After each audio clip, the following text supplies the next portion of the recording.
या सर्वेक्षणातनं आणि एकूणही समाजात राग दिसत नाही. तो दिसत नाही याच्याबद्दल कुणाला दुःख होईल, कुणाला आश्चर्य वाटेल, पण वस्तुस्थिती ही मान्य केली पाहिजे. आत्ताची निवडणूक सुद्धा नोकरी, रोजगार, महागाई या प्रश्नांच्या पलीकडे कुठेतरी भलतीकडे भरकटेल ही शक्यता जास्त आहे. 19 साली भ्रष्टाचाराचा मुद्दा काँग्रेसने काढून बघितला होता. त्यावेळेला तो चालला नाही म्हणून काँग्रेस आता गप्प बसलेली आहे, असं झालेलं आहे. आणि नेमका आत्ता लोक असं म्हणतात की भ्रष्टाचार वाढलेला आहे, की लोकांना आपसूक वाटणारे मुद्दे आणि राजकारणाने उचलून घेतलेले मुद्दे याच्यामध्ये जर गॅप असेल तर लोकांचे मुद्दे मागे पडतात. तसं आता होत आहे. सामाजिक दृष्ट्या आणि आर्थिक दृष्ट्या पुढारलेले जे आहेत त्यांची मतं पूर्वी काँग्रेसला मिळायची, आता ती भाजपला जास्त मिळतात. मोदींबद्दल असणारा जो विश्वास आहे तो पूर्णपणे गेला नाहीये.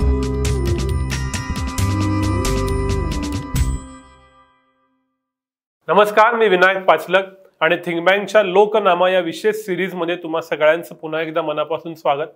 आपण परवा दिवशी म्हणजे शनिवारी लोकनीती CSDSनं केलेला देशव्यापी ओपिनियन पोल प्रकाशित केलेला आहे. तो कदाचित तुम्ही बघितला असेल, नसेल तर नक्की बघा. आणि त्याचवेळी आपण असं म्हणलेलं की याच्याविषयी आपण चर्चा करणार आहोत. आणि माझ्याबरोबरच चर्चा करण्यासाठी आहेत CSDSचेच आणि आपले नेहमीचे लाडके वक्ते doctor Suhas Palshikar sir. Sir, स्वागत आहे पुन्हा एकदा. सरांची राजकीय विश्लेषक वगैरे, राजकीय विचारवंत, विश्लेषक, अभ्यासकी ओळख आहेच, पण CSDSचा हा जो सर्वे कंडक्ट केला जातो या टीमचे सर 1996 पासून प्रमुख घटक आहेत. त्यामुळे त्या अनुषंगानं सुद्धा हे सगळं कसं चालतं, काय चालतं, यावेळेच्या सर्वेचा अर्थ काय, याच्यातून काय निष्कर्ष निघतात, हे सगळं आज आपल्याला बोलायचं आहे. सर, पहिला प्रश्न हा आहे की प्री पोल सर्वे, खूप रिॲक्शन नेहमी येतात. कालच्याही आमच्या व्हिडिओवर आलेत की 90 कोटी मतदार आणि 10,000 सॅम्पल, हे कसं काय शक्य आहे, काय? तुम्ही जवळपास आता 30 वर्ष असे सर्वे करताय, नक्की हे कसे केले जातात, हे खरंच बरोबर ठरतात का? तुमचा अभ्यास काय? सर्वे बरोबर ठरतात का याचं उत्तर असं आहे की बहुतेक वेळेला हो. जेव्हा ठरत नाहीत बरोबर त्यावेळेला ते शोधावं लागतं की नेमकं कोणत्या कारणांमुळे ठरले नाहीत. त्यातनंही आत्ता आपण ज्या सर्वेक्षणाबद्दल बोलतोय ते निवडणुकीच्या आधी केलेलं सर्वेक्षण आहे. आणि त्यामुळे हे बरोबर ठरेल का नाही हा मुद्दा गौण आहे. याचं कारण हे गृहीत आहे की पुढच्या 3 आठवड्यांमध्ये, 4 आठवड्यांमध्ये या वेगवेगळ्या राजकीय पक्षांकडनं जे राजकारण केलं जाईल, जो प्रचार केला जाईल, त्याचा प्रभाव पडणार. आणि त्यामुळे खरं तर या प्रीपोल म्हणजे निवडणूक पूर्व सर्वेक्षणाला ते बरोबर आहे का चूक आहे याच्यापेक्षा आणि त्याच्यातनं नेमके अंदाज कळणार का नाही याच्यापेक्षा कोणती दिशा आजच्या घडीला आपल्याला दिसते हे समजणं हे जास्त महत्त्वाचं असतं.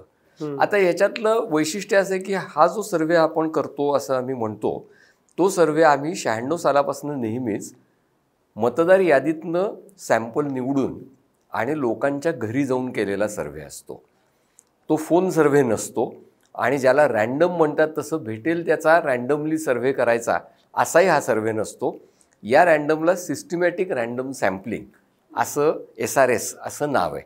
ते वापरून आपण नमुना निवडला पाहिजे याच्यावर आमचा नेहमी कटाक्ष राहिलेला आहे. राहिला प्रश्न नंबर की किती लोकांचा सर्वे करावा. हा नेहमीच खूप ज्याला आपण म्हणू वादाचा आणि गुंतागुंतीचा मुद्दा असतो. आयडियली जितके जास्त सॅम्पल असेल तितकं नेहमीच चांगलं असतं. आम्ही आत्ता जो दावा करतोय तो असा करतोय की या सर्वेक्षणामधनं देशाचा मूड काय आहे ते कळेल. याचा अर्थ असा की ते सॅम्पल, तो नमुना हा नॅशनली रिप्रेझेंटेटिव्ह आहे. मात्र तुम्ही जर असं म्हणलात की याचा अर्थ गुजरातमध्ये काय होईल, केरळमध्ये काय होईल, तर ते आम्ही सांगणार नाही. याचं कारण आम्हालाही हे माहिती आहे की ते नमुने हे त्या त्या राज्यांचे पुरेसे प्रातिनिधिक नाहीत. आणि हे जर तुम्ही प्रामाणिकपणा ठेवला की काय आपण करू शकतो आणि काय करू शकत नाही हे जर केलं तर मला असं वाटतं की सर्वेक्षणांबद्दलचे गैरसमज कमी होतील. आता ते वाढणं स्वाभाविक आहे. अगदी अलीकडचा परवाचा तुम्हाला माहिती असलेला किस्सा आहे, तो गंमत म्हणून सांगायला हरकत नाही की दैनिक भास्कर या प्रतिष्ठित वर्तमानपत्राचं मास्टेड किंवा वरचढ शीर्षक वापरून आणि त्याच्यावर फोटोशॉप करून एका सर्वेक्षणाचा अहवाल छापला गेला आणि समाज माध्यमांवर सगळीकडे दिवसभर चर्चा झाली की असा एक नवा सर्वे आलेला आहे. भास्करने दुसऱ्या दिवशी जाहीर केलं की आम्ही असा सर्वे केलेला नाही आणि असा सर्वे कोणीच केलेला नाही. आता अशा लबाड्या झाल्यामुळे होतं असं की सर्वेक्षण हा जो व्यवहार आहे त्याच्याबद्दल लोकांच्या मनात शंका निर्माण होते. ती आमच्याही सर्वेक्षणाबद्दल लोकांच्या मनात आहे. तुम्ही तरी साधा प्रश्न विचारला की नमुना पुरेसा आहे का नाही, पण लोकांचं म्हणणं असतं की हा सर्वेच फर्जी आहे किंवा हा सर्वे कुणाच्या तरी हितासाठी राजकीय हेतूने केलेला आहे? मला असं वाटतं की हे स्वाभाविक आहे शंका येणं, आणि त्याला आम्ही किंवा आमच्यासारखे सर्वेक्षण करणारे जे इतर असतील त्यांनी उत्तर देत राहणं एवढाच उपाय आहे त्याच्यावर, की नाही आम्ही हा सर्वे कोणत्याही राजकीय पक्षासाठी केलेला नाही. त्याच्यावर ज्यांना विश्वास ठेवायचा नसेल ते ठेवत नाहीत. पण आमचं जे देशभरातल्या 40-50 लोकांचा गट आहे लोकनीती या नावाचा, तो गट हा कुठल्याही राजकीय पक्षाशी संबंधित नाही. आणि आम्ही कायम 2 पथ्य पाळलेली आहेत. एक म्हणजे निवडणुकीचे सर्व्हे करताना परदेशी पैसे घ्यायचे नाहीत, आणि दुसरं म्हणजे कोणत्याही राजकीय पक्षासाठी त्यांनी पैसे देऊन करार करून कमिशन केलं तरी काम करायचं नाही.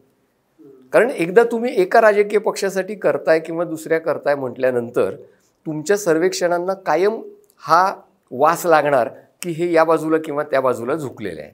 एवढी 2 पथ्य आम्ही पाळलेली आहेत.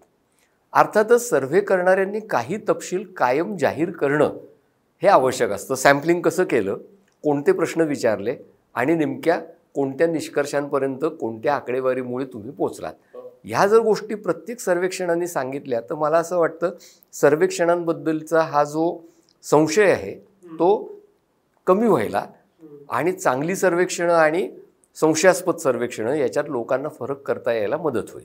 हे अगदीच पुरेसं उत्तर आहे. आणि सर्वे वर्क होतात असा आजवरचा इतिहास आहे, म्हणूनच सर्वे चालू आहेत. तर आपण थेट आता आपल्या मुद्द्यांवरती येऊ. 3 दिवस डेटा आपण पब्लिश केलात वेगवेगळ्या प्लॅटफॉर्म्सवरती. तर आपण सुरुवात आर्थिक पासून करू, मग सामाजिक आणि मग राजकीय.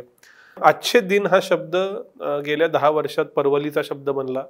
विरोधक पण म्हणतात आजचे दिन का आहे, सत्ताधारी म्हणतात की आजचे दिन आहे. हे तुमच्या सर्वेत एक प्रश्न आहे की परिस्थिती सुधारली का, आणि जवळपास 50%च्या आसपास लोक म्हणतात की हो सुधारली.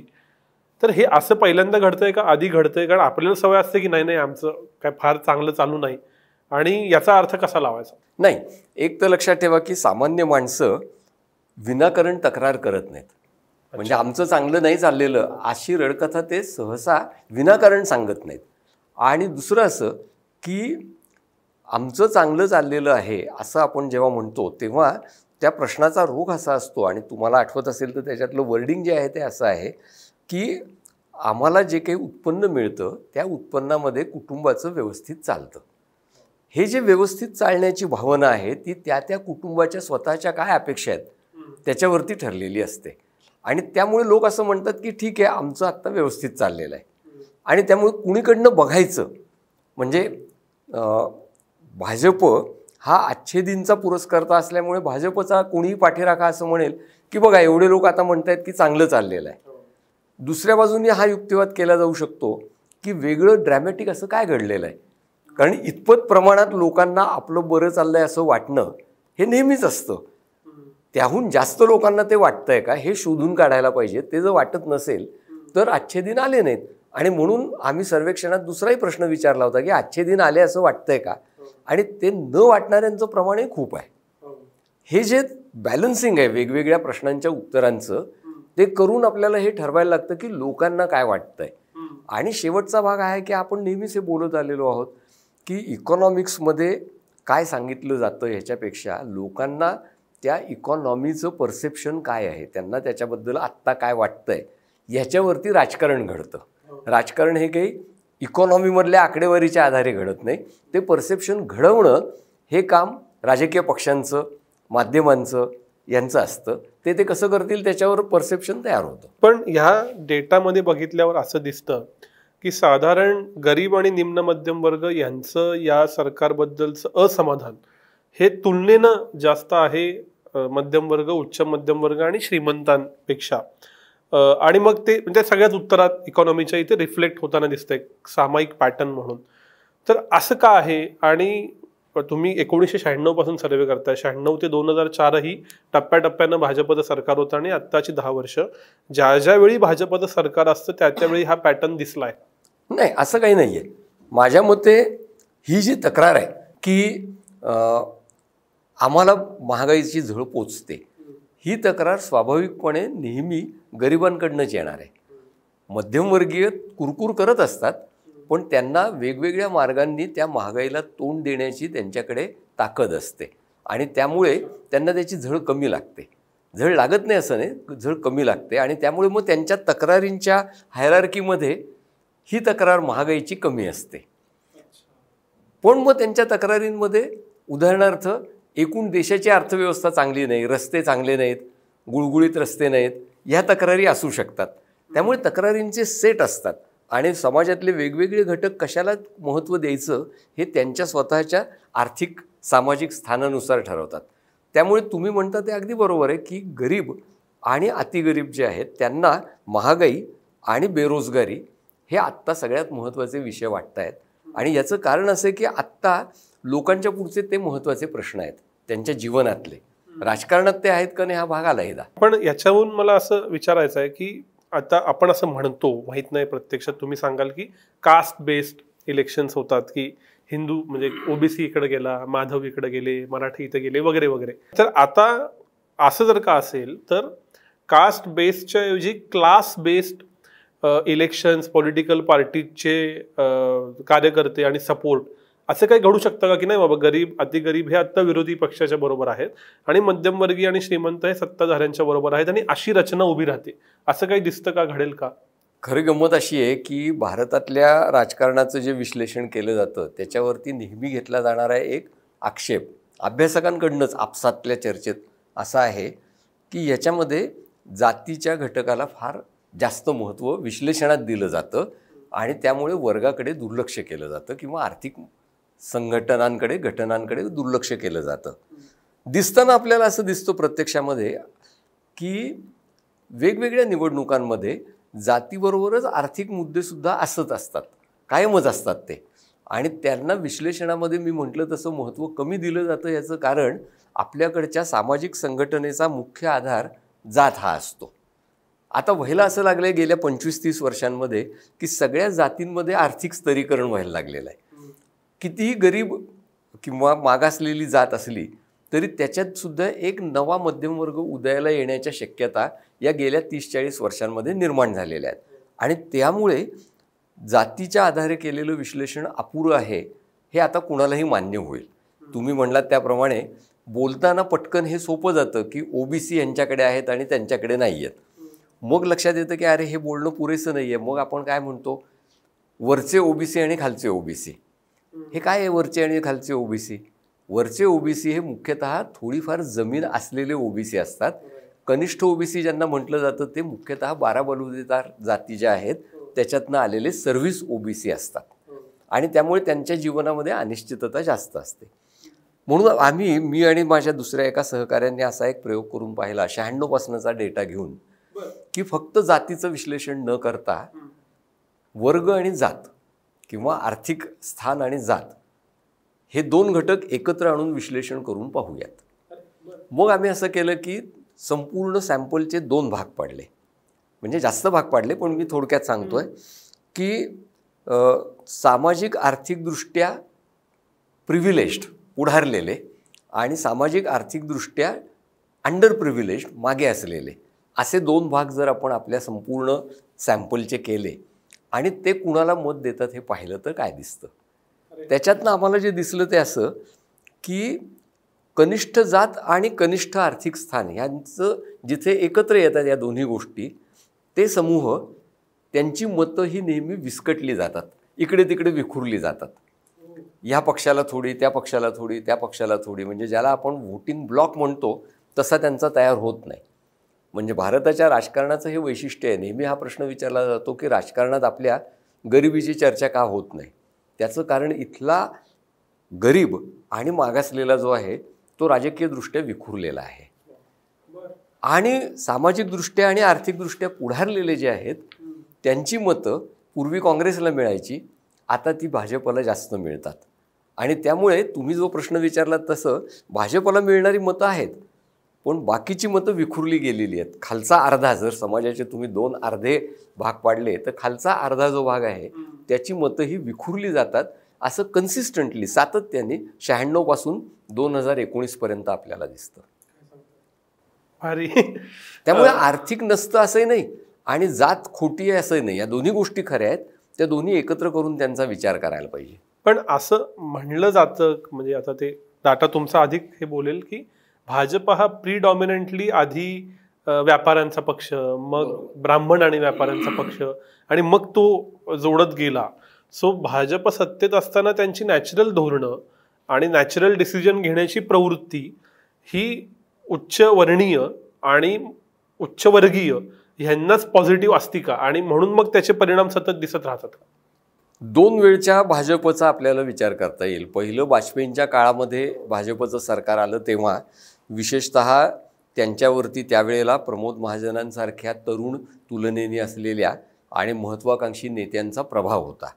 आणि त्यांना असं वाटत होतं, आणि त्याचा नुसत्या जातीशी संबंध परत नाही आहे, आणि म्हणून फक्त जातीच्या चष्म्यातनं ते पाहणं पुरेसं नाही आहे. त्यांना असं वाटत होतं की उदारीकरणाच्या नंतर आलेल्या नव्या संधी ज्या आहेत त्यामुळे इथल्या समाजामध्ये नव्या महत्त्वाकांक्षा निर्माण झालेल्या आहेत, त्या टॅप करूयात, त्यांचा उपयोग करून घेऊयात आणि त्यांना आपल्याकडे ओढून घेऊयात. ही इंडिया शायनिंगच्या पाठीमागची भूमिका होती. आणि तुम्हाला कदाचित आठवत असेल, अनेक श्रोत्यांना आणि प्रेक्षकांना हे माहिती असेल की निवडणुकीनंतरच्या मुलाखतीमध्ये, आणि त्यावेळेला नेते मुलाखती वगैरे द्यायचे, मोठे नेतेसुद्धा, तर प्रमोद महाजनांनी असं म्हटलं होतं की हे आमचं चुकलं, इंडिया शायनिंगचा चुकीच्या पद्धतीने आम्ही मांडणी केली आणि आम्ही याचा अंदाज घेतला नाही की लोकांना प्रत्यक्षात काय झळा पोचतायत, हे आमचं चुकलं. हा एक भाग झाला. मोदी गुजरातमध्ये मुख्यमंत्री असतानापासून त्यांचा नेहमी भर वैचारिकदृष्ट्या एक नवा मध्यम वर्ग, आणि त्यांनी हा गुजरातीत शब्द वापरलेला आहे, नवमध्यम वर्ग, हा त्या नव्या मध्यम वर्गाला, आणि त्यामुळेच ते ॲस्पिरेशन्स, महत्त्वाकांक्षा याच्याबद्दल सतत बोलत असतात आणि त्यांचे अन्वयी बोलत असतात. हा जो नवा मध्यम वर्ग आहे त्याचं हित जर आपण साध्य केलं तर आपल्याला पुरेसा पाठिंबाही मिळेल आणि आर्थिक विकासाचं चक्र जे आहे ते वेगाने चालेल. याच्यावरती त्यांच्या सल्लागारांचा आणि त्यांचा विश्वास असल्यासारखं दिसतं, आणि त्याचा प्रभाव त्यांच्या सगळ्या धोरणांवर पडलेला आहे. आणि त्यामुळे मी नाही असं मानणार की केवळ त्यांच्या जाती संदर्भातल्या भूमिकेतून हे झालेलं आहे. किंबहुना त्यांनी ते बरोबर ओळखलं की हा नवा मध्यम वर्ग हा ब्राह्मणादी मध्यम आणि उच्च जातींच्या पलीकडे जाणारा मध्यम वर्ग आहे, त्याला आपलंसं केलं पाहिजे. हा ह्याच्याबरोबरचा जो मुद्दा येतो की एका बाजूला बेरोजगारी आणि महागाई हे महत्त्वाचे मुद्दे आहेत असं 50% जनता म्हणती, दुसऱ्या बाजूला तुम्ही म्हणलं तसं गरीब, अतिगरीब हे आहेत. पण ह्यांचा म्हणून जो एक अँटी इन्कम्बन्सी दिसायला पाहिजे होती किंवा यांचा म्हणून जो एक राग दिसायला पाहिजे होता तो मात्र पुढच्या राजकीय नंबर्समध्ये दिसत नाही. ह्याचं कारण काय आहे? आणि एक त्याला जोडून असणारी शंका की सरकार जे पैसे देत आहे की ज्यानं तुमचं घर चालेल, म्हणजे रोजच्या पोटापाण्याची सोय होईल, पण त्याच्या पलीकडे माहीत नाही, ह्याच्यामुळं मग ह्या गरीब आणि अतिगरीब वर्गाचाही जो राग आहे किंवा जो एक काय म्हणत आला की शंका या सगळ्याबद्दल ती दाबली जाते का? मुळात मला असं वाटतं आपण एक शब्द दुरुस्त करू, तुम्ही विचारताय त्याच्यातला, की त्याचं उत्तर मिळायला तुम्हाला सोपं जाईल.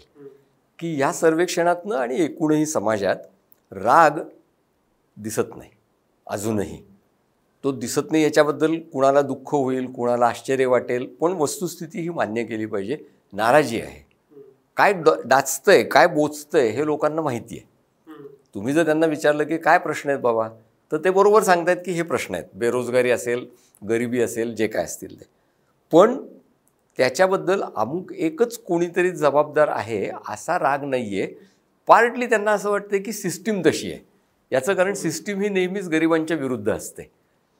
दुसरं पार्टली त्यांना असं वाटतंय की भाजपची सरकारं जरी कितीही नीट काम करत नसली तरी मोदी जे बोलतात त्याप्रमाणे खरोखरच त्यांना काहीतरी आपलं भलं करायचं आहे. आणि हा मी मागेही तुम्हाला म्हणालो होतो तसं मोदींबद्दल असणारा जो विश्वास आहे तो पूर्णपणे गेला नाही आहे आजही. आणि त्यामुळे या सर्वेक्षणातनं दिसतंय ते असं की हो, आर्थिक प्रश्न महत्त्वाचे आहेत, पण त्यांचं राजकीय मुद्द्यांमध्ये रूपांतर करणं हे आपल्या राजकारणाला अजून जमलेलं नाही. आणि भाजपचा तो सतत प्रयत्न राहिलेला आहे की त्याचं राजकारणात रूपांतर होऊ द्यायचं नाही, कारण ते त्यांना गैरसोयीचं आहे. सर, बेरोजगारी आणि महागाई हे 2 मुद्दे आहेत हे तर दिसलंय, पण तुम्ही त्या तुमच्या नोटमध्ये त्याचा जो विशेष उल्लेख केला आहे की 2019च्या तुलनेत या दोन्ही मुद्द्यांचं महत्त्व काहीच्या काही वाढले, म्हणजे 10%हून जास्त, 15%हून जास्त. तर मला एक क्युरियोसिटी आहे जेन्युइनली की बेरोजगारी आणि महागाई या मुद्द्यांवरती फक्त पूर्वी कधी निवडणूक झाली आहे का जितके ते प्रॉमिनंट आज आहेत? असं असेल तर त्याचे परिणाम काय होतात? आणि मूळ मी ती गरिबी हटाव ही योजना ऐकली त्यावेळी मी जन्मलोही नव्हतो, पण गरिबी वेगळी म्हणजे गरिबी वेगळी आहे का आणि बेरोजगारी आणि महागाई हे मुद्दे वेगळे आहेत का? तुमचा शेवटचा भाग आहे तो खरा सगळ्यात त्याच्यातला काय म्हणूया त्याला सैद्धांतिक आहे की गरिबी आणि महागाई हे वेगळे आहेत का. हल्ली बरीच ही चर्चा चाललेली आहे भारताच्या संदर्भात की भारताची अर्थव्यवस्था ही चांगली आहे आणि मग हे बारीक सारीक प्रश्न गरिबीचे आणि बेरोजगारीचे आहेत त्यांना सॉर्ट ऑफ तुम्ही ज्याला आपण म्हणू डागडुजी करून ते मिटवू शकता. याचं कारण आपल्याकडचे अर्थशास्त्राचे अभ्यासक बहुधा हे कुणाला सांगत नाहीत की इन्फ्लेशनमध्ये सुद्धा इनइक्वालिटी असते. म्हणजे इन्फ्लेशन इनइक्वालिटी नावाचा एक प्रकार असतो की उदाहरणार्थ हे दाखवून दिलेलं आहे अभ्यासकांनी की गरिबांना ज्या वस्तू लागतात त्यांची महागाई ही जास्त आहे आणि गरिबांकडे त्या वस्तू घेण्याची असलेली क्रयशक्ती जी आहे ती स्टॅग्नेट होते किंवा कमी होती आणि त्यामुळे आपल्याकडची ही जी इनइक्वालिटी आहे ती वाढती आहे. आता ह्या टेक्निकल गोष्टी मी मगाशी म्हटलं तसं लोकांपर्यंत राजकारण म्हणून नेणं हे लोकशाहीमधल्या राजकारणाच्या पुढचं खरं आव्हान असतं. आणि तुमचा प्रश्न असा आहे की हे कधी झालंय का पूर्वी, तर गंमत ही आहे की भारतासारख्या गरीब देशात गरिबीवरती राजकारण करणं हे साधारणपणे सगळे राजकीय पक्ष नेहमी टाळत आलेले आहेत. कोणी ते केलेलं नाही. म्हणजे तुम्ही गरिबी हटावचा उल्लेख केला तो जो सोडला आणि तोही फक्त घोषणेच्या पातळीवरती राहिला, त्याच्यातनं पुढे राजकारण कन्सिस्टंटली झालं नाही. इंदिरा गांधींच्या काळात गरिबी हटावची घोषणा दिली गेली, काही मोठे भव्य दिव्य कार्यक्रम केले गेले, पण त्याच्यानंतर गरिबी हटावचं राजकारण राज्य पातळीवरती काँग्रेसनी केलं असं काही झालं नाही. आणि ते भारताच्या लोकशाही पुढचा खरा हा प्रश्न आहे बाकीच्या प्रश्नांबरोबरच की गरिबीबद्दल आपल्या लोकशाहीमध्ये आपण शांत का बसतो. आत्तासुद्धा तुम्हाला असं दिसेल की काँग्रेसच्या जाहीरनाम्यामध्ये नोकरीच्या संदर्भामध्ये जी आश्वासनं आहेत त्यांची चर्चा ना काँग्रेस करते आक्रमकपणे, ना माध्यमं करतायत, ना त्याला कोणी प्रत्युत्तर देत आहे. सगळी चर्चा जी चाललेली आहे ती, माफ करा हा शब्द वापरण्याबद्दल, पण उथळ पातळीवरती चाललेली आहे की राहुल गांधींच्या गॅरंटीला काय अर्थ आहे. राहुल गांधी कोण आहेत. एक पक्ष तुम्हाला जर गॅरंटी देत असेल की आम्ही तुम्हाला जॉब गॅरंटी देतो तर त्यांच्या योजनेत नेमकं चुकीचं काय आहे हे तुम्ही सांगायला पाहिजे. ते कोणी सांगत नाही. कारण या जॉब गॅरंटीची चर्चा करणं कुणालाच नको आहे असं मला स्पष्टपणे म्हणावं असं वाटतं. आणि त्यामुळे तुमच्या प्रश्नाचं उत्तर असं आहे की ही संधी विरोधी पक्षांना आत्ता आहे की ही चर्चा सगळी तिकडे वळवायची, पण त्यांच्याकडे तेवढी ताकदही नाही आणि इमॅजिनेशनही नाही. आणि त्यामुळे आत्ताची निवडणूकसुद्धा आमच्या या सर्वेक्षणातनं काहीही दिसत असलं तरी प्रत्यक्षात जॉब्स, नोकरी, रोजगार, महागाई या प्रश्नांच्या पलीकडे कुठेतरी भलतीकडे भरकटेल ही शक्यता जास्त आहे. सर, म्हणजे खरं तर राजकीय प्रश्नांवरती मी नंतर येणार होतो, पण हा प्रश्न विचारावा असाच वाटतो की सर्वे सर आता सगळ्या एजन्सीज असतात, प्रत्येकाकडे ह्याचा कमी अधिक प्रमाणात फीडबॅक येतो. तुम्ही फॉर पब्लिक गुड करता, लोक अपॉइंट करून करतात. तर बेरोजगारी आणि महागाई हे मुद्दे आहेत, हे साधारण गेल्या 3 वर्षामध्ये एस्टॅब्लिश होत आलेलं आहे वेगवेगळ्या प्रकारच्या घटनातून, सर्वेतून, विशेषतः पोस्ट कोविड, के शेप रिकव्हरी. अशा वेळेला विरोधी पक्ष म्हणून काँग्रेस ज्या ऑफर्स देते किंवा जे सोल्युशन देते ते रेझोनेट होत नाही का त्यांना सोल्युशनच सापडलेलं नाही? नक्की काय झाले? नाहीतर हे एवढ्या 2 वर्षाच्या कालावधीत हा अख्खा निवडणुकीचा बेस या मुद्द्यांवर आणताच आला असता. कसं आहे काँग्रेसच्या बाबतीत की काँग्रेसच्या सगळ्या गोष्टी या अर्धवट होत असतात. त्यांनी 19च्या निवडणुकीमध्ये न्याय म्हणून घोषणा केली होती, पण त्यांनी कन्सिस्टंटली ते पुढे लावून धरलं नाही. त्यांची सरकार आली तेव्हाही त्यांनी त्याचे थोडेफार प्रयोग करून पाहिले, मग सोडून दिले. आता त्यांनी जॉब गॅरंटीची चर्चा सुरू केलेली आहे. पण मी मगाशी म्हटलं तसं आपल्या कार्यकर्त्यांना हे सांगून की हा आपला महत्त्वाचा मुद्दा आहे आणि तुम्ही जेव्हा गावोगावी घरोघरी बोलाल तेव्हा ह्या मुद्द्यावर बोलायचं आहे. हा मेसेज किती गेला आहे मला माहिती नाही. अजून प्रचार सुरू व्हायचा आहे हे खरं आहे, पण एका अर्थाने प्रचार केव्हा सुरू झालेला आहे तो एव्हानापर्यंत हा शब्द, हा वर्ड सगळीकडे काँग्रेसवाल्यांमध्ये पसरायला पाहिजे होता की आपण याच्याबद्दल बोलतोय, बाकी कशाबद्दल बोलत नाही आहे. जॉब गॅरंटीचे तपशील लोकांना समजावून सांगणं हे आपलं काम आहे की हे आम्ही करू. आणि सायमल्टेनियसली आचारसंहिता लागू होण्याच्या पुरेसं आधी काँग्रेसचं सरकार असलेल्या राज्यामध्ये त्या जॉब गॅरंटीचा एखादा प्रयोग अनरोल करायला काय हरकत होती. तो जर केला असता तर त्याचा खूप मोठा परिणाम होऊ शकतो असं मला वाटतं. त्यामुळे मी म्हटलं तसं हे सगळं अर्धवट चालतो काँग्रेसचं, आणि म्हणून मग राजकारणामध्ये तो मुद्दा महत्त्वाचा बनतोच असं नाही. सर, तुमचा सर्वे 28 मार्च ते 8 एप्रिल झालाय आणि याच्या आधी इलेक्टोरल बॉन्डबद्दल बऱ्यापैकी चर्चा झालेली होती, वेगवेगळे मुद्दे आले, त्याचे कोलिंकिंग्स काढले गेले. आपल्या सर्वेतही प्रश्न आहे की भ्रष्टाचार वाढलाय का, आणि त्याला बहुतांशी लोक हो म्हणतात. तर याचा अर्थ काय लावायचा? नरेंद्र मोदी यांच्या प्रतिमेला डेंट नाही दिसत जसं तुम्ही म्हणालात तसं, पण भ्रष्टाचार वाढलाय, मग याचा काय अर्थ निघतो? मग असे मी म्हटलं तो याचा अर्थ आहे की याचा अर्थ काय काय आजूबाजूला चाललेल्या घडामोडींमध्ये नेमक्या चुकीच्या किंवा न आवडणाऱ्या गोष्टी आहेत याची जनतेला जाण असते, हे याच्यातनं दिसतं. तुम्ही म्हणलात त्याच्यात एकच दुरुस्ती करतो की हा जो सर्वे आहे तो थेट 8 एप्रिलपर्यंत नाही चालला, थोडा आधी संपला, आणि सुरूही थोडा आधी झालेला असल्यामुळे इलेक्ट्रोल बॉन्डचा थेट प्रश्न त्याच्यामध्ये नव्हता. पण भ्रष्टाचाराचा प्रश्न जो आहे तो फार इंटरेस्टिंग उत्तर त्याचं आलेलं आहे. कारण भ्रष्टाचार हा नरेंद्र मोदी सरकार येण्याच्या सुरुवातीला एकदम गाजलेला मुद्दा होता, 14 साली 13 साली मुख्यतः, आणि अचानक आत्ता आपल्याला दिसतंय की लोक असं म्हणतात की भ्रष्टाचार वाढलेला आहे. याचा अर्थ जसं रोजगाराबद्दल आणि महागाईबद्दल आपण बोललो त्याप्रमाणेच भ्रष्टाचाराबद्दल एक मूक अशी जाणीव लोकांमध्ये आहे. ती व्यक्त होत नाही आहे, आणि ती व्यक्त होत नाही याचं कारण ती व्यक्त करण्यासाठी राजकीय पक्ष लागतो, माध्यम लागतं, ते नाही आहे. 19 साली भ्रष्टाचाराचा मुद्दा काँग्रेसने काढून बघितला होता, त्यावेळेला तो चालला नाही म्हणून काँग्रेस आत्ता गप्प बसलेली आहे, असं झालेलं आहे. आणि नेमका आत्ता लोक असं म्हणतात की भ्रष्टाचार वाढलेला आहे. म्हणजे ही जी सांधेजोड व्हावी लागते की लोकांना आपसूक वाटणारे मुद्दे आणि राजकारणाने उचलून घेतलेले मुद्दे याच्यामध्ये जर गॅप असेल तर लोकांचे मुद्दे मागे पडतात. तसं आत्ता होत आहे. सर, पण असंच 2014ला ज्यावेळी तुम्ही सर्वे केलेला, ज्यावेळी भ्रष्टाचाराच्या मुद्द्यावरती सरकार बदललं गेलं, त्यावेळी तुमच्या सर्वेत भ्रष्टाचार टॉपला होता. त्यावेळेला गंमत अशी की भ्रष्टाचाराचं लोकांच्या दृष्टीने इतकं महत्त्व नव्हतं. बरं. याचं कारण असं आहे साधं की त्यावेळेला नरेंद्र मोदी हे एक नवे नेते म्हणून उदयाला आलेले होते, आणि त्यामुळे लोकांचा सगळा फोकस या नव्या नेतृत्वावरती त्यावेळेला होता. हा त्यातलं एक महत्त्वाचं कारण आहे. आणि दुसरं असं की दिल्ली आणि दिल्लीच्या अवतीभोवती जे सगळं इंडिया अगेन्स्ट करप्शनने राजकारण केलं त्याच्यामध्ये एक शहरीपणा होता. सामान्य लोकांमध्ये जाऊन ॲक्च्युअल भ्रष्टाचाराबद्दल बोलणं किंवा त्याची जाणीव त्यांना होणं असं काही त्याच्यात नव्हतं.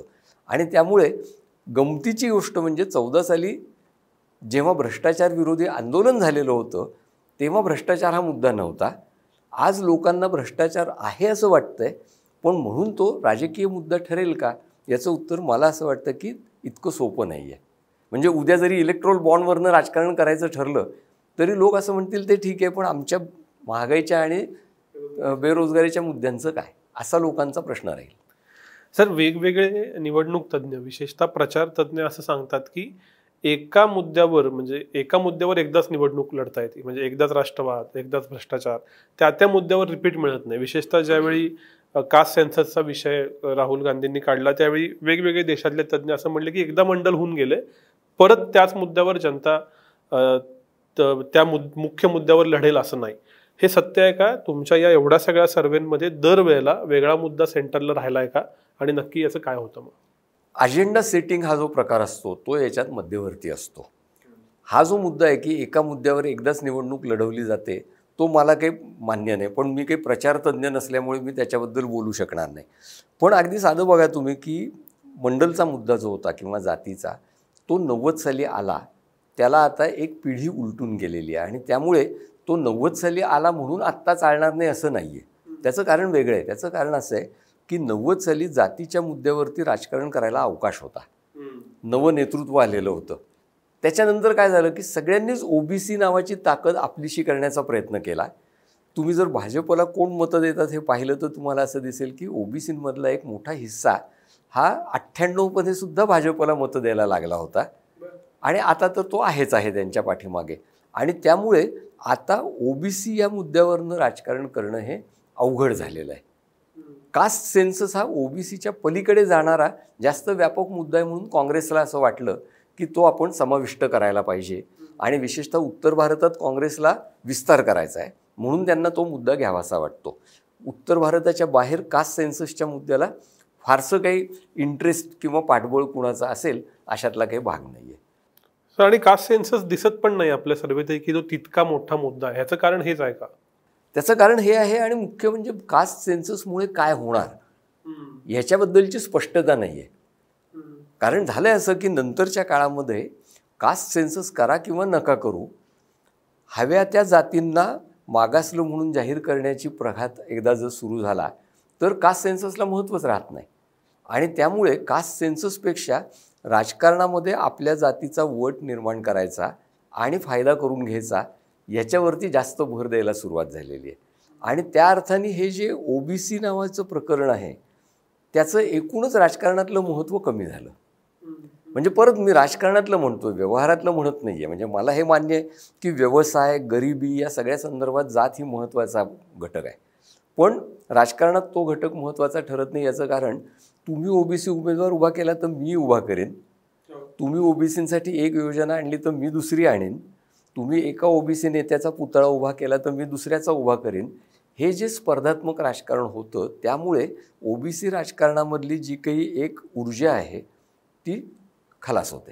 हिंदू अस्मिता आणि तरीसुद्धा इतर धर्मियांना कोपऱ्यामध्ये किंवा आपल्याबरोबर जागा देणं या दोन गोष्टी एकत्र लोकांच्या मनामध्ये असू शकतात, त्याच्यामध्ये काही विसंगती नाही. सगळेच हिंदू अस्मितावाले लोक हे सरसकट बिगर हिंदूंना इथनं घालवून दिलं पाहिजे इतक्या टोकाला आत्ता गेलेले नाहीत. दुसरा एक मोठा गट भाजपच्या मतदारांमध्ये जो आहे तो काँग्रेसवर नाराज असलेला, भाजप हा नवीन आर्थिक धोरणं जास्त एफिशियंटली आणेल असं वाटणारा, पण त्याचबरोबर भाजपच्या हिंदुत्वाबद्दल फारसा विधिनिषेध नसलेला असा वर्ग आहे. आणि हा जो वर्ग आहे त्याच्या दृष्टीने भाजपने हे जे सगळं केलं आहे त्याच्यामध्ये चुकीचं काही नाही आहे आणि त्यामुळे तो त्यांना मतं देत राहील.